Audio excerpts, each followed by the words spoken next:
So one of the issues with the Challenger and the last generation Charger, where people were saying that the interior was getting dated.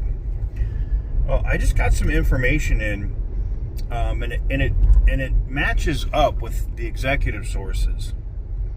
So the executive sources said that there would be significant changes to the older platform, but it would look a lot like the older platform, what they would call it the Classic. And so a lot of stuff from Brampton that should have been destroyed or scrapped was moved. And they moved it to Belvedere. I wonder why that is. Now, we know Brampton is shut down right now, and they've delayed tooling. They're not doing anything there for a minute because of the tariffs, right? But getting into the Classic Challenger, which we're going to talk about here in a minute, they might be doing something smart for a change, which I'm shocked that that's coming from Stellantis.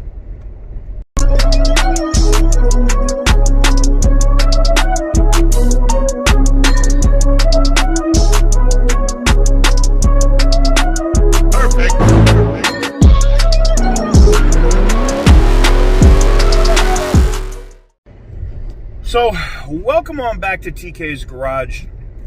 So in today's video, I got to talk about this Challenger Classic, right? There's just more and more smoke coming with this. And I was like, well, if that's the case, I mean, I know people in different areas. I was like, hey, we know that they'll still manufacture like interior stuff for a while for parts, right? So I had a couple different sources hit me up and say, yeah, they really slowed down and destroyed a lot of stuff where they're not making the interior parts anymore. The door cards, all of that stuff, they're not making it. I was like, all right. And then I had other workers hit me up that said, hey, I got something weird. They're like, we're making interior parts that look like they're for the Charger, but they have a different model code or whatever it is on it. And they're like, maybe it's for the SRT Charger or whatever. And they sent the code, and I ran it up the flagpole to my executive source.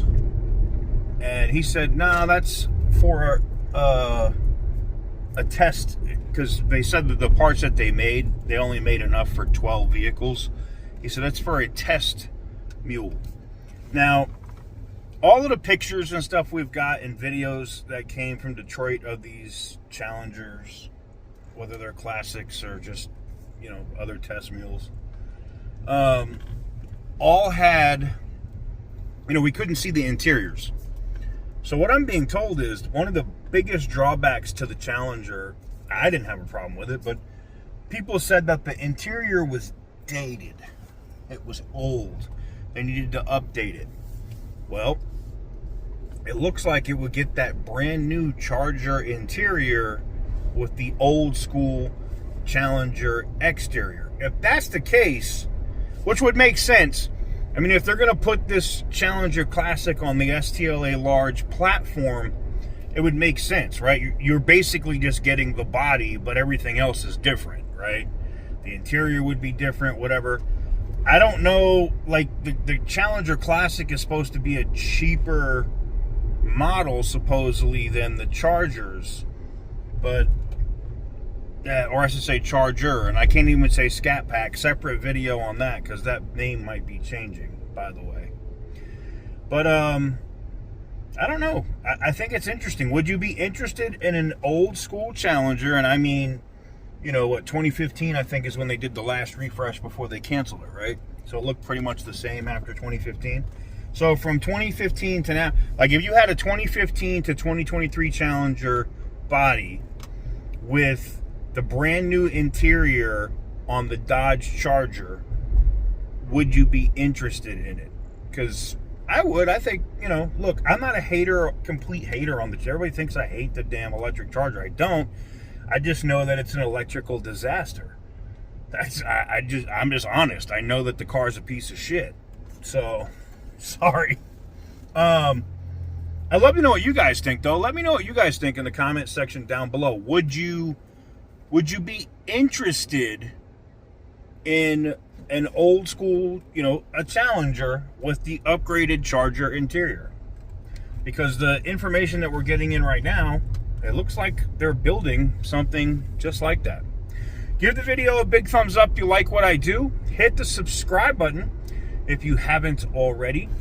And stay tuned. Make sure you click that notification bell if you want to hear about Mopar related news. We do cover some GM and Ford stuff here occasionally too, but if you want the very first inside track on Mopar related news, you definitely want to be subscribed over here. Anyways, thank you guys very much for watching. I truly appreciate it. And as always, stay petty, my friends.